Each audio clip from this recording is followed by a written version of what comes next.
Bien-aimés, recevez la grâce et la paix de l'Éternel Dieu, Tout-Puissant, manifesté par Jésus-Christ à travers le Saint-Esprit de Dieu, chez vous à la maison, partout où vous êtes et dans tout ce que vous faites, au nom de Jésus-Christ Nazareth. Et donc, en ce matin, je viens encore à vous, c'est l'apôtre Rodriguez, pour nous entretenir à travers une petite exhortation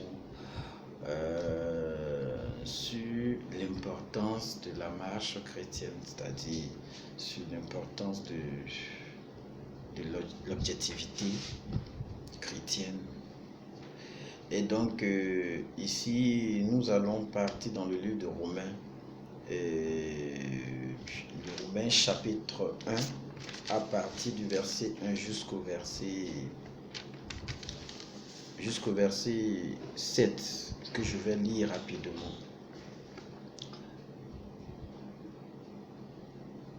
Paul, serviteur de Jésus-Christ, appelé à être apôtre, mis à part pour annoncer l'évangile de Dieu, qui avait été promis auparavant de la part de Dieu par ses prophètes dans les Saintes Écritures. Il concerne son fils, né de la postérité de David, selon la chair, et déclaré fils de Dieu avec puissance selon l'esprit de sainteté, par sa résurrection d'entre les morts, Jésus-Christ notre Seigneur,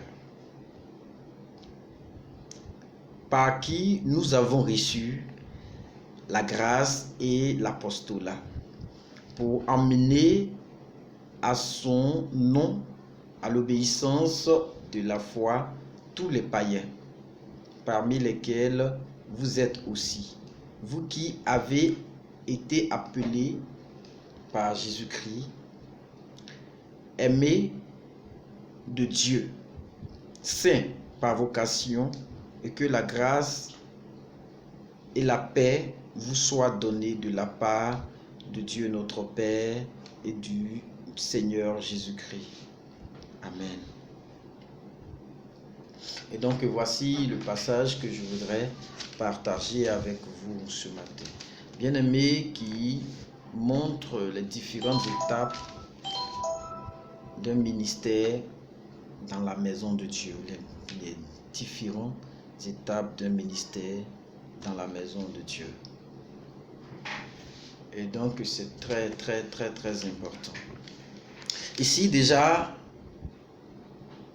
Paul commence par présenter son apostolat. Il commence à se présenter comme appelé à être apôtre.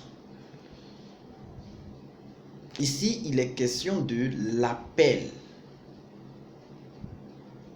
Paul fait savoir qu'il a l'appel de l'apostolat dans sa vie. Que dans la maison de Dieu, Dieu l'a appelé à devenir apôtre.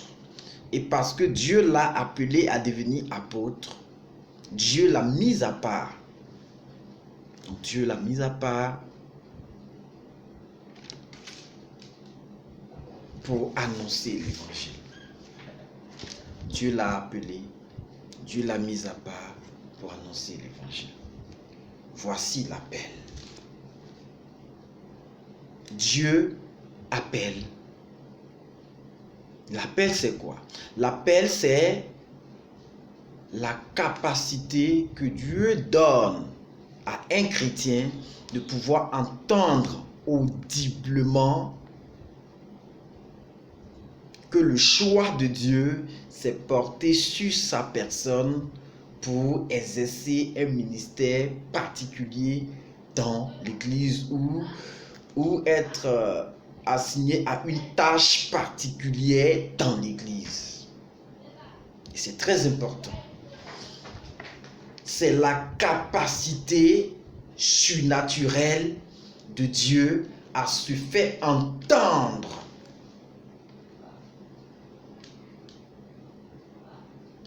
par une personne sur l'importance capitale que cette personne la revêt pour l'univers de Dieu, pour l'œuvre de Dieu, pour la maison de Dieu.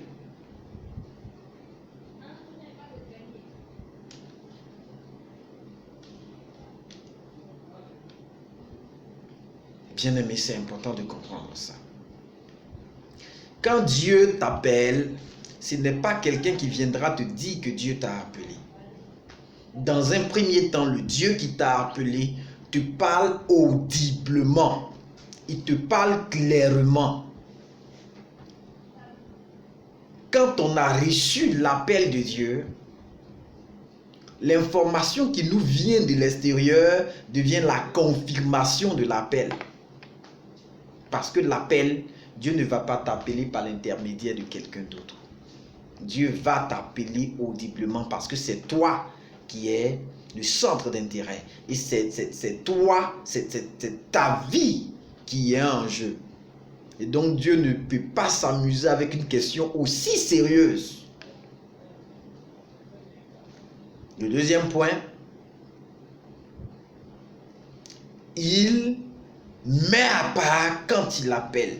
Ça veut dire que Dieu, lui-même, quand il met un appel sur ta vie, et quand il t'appelle et que tu entends l'appel de Dieu, parce qu'il y a des gens que Dieu appelle qui n'entendent pas l'appel de Dieu. Donc, quand Dieu t'appelle, que tu entends l'appel de Dieu, la deuxième chose, c'est de te mettre à part parce que tu es une réserve de l'Éternel. Donc, à cause, c'est-à-dire, l'appel de Dieu sur ta vie modifie ton quotidien.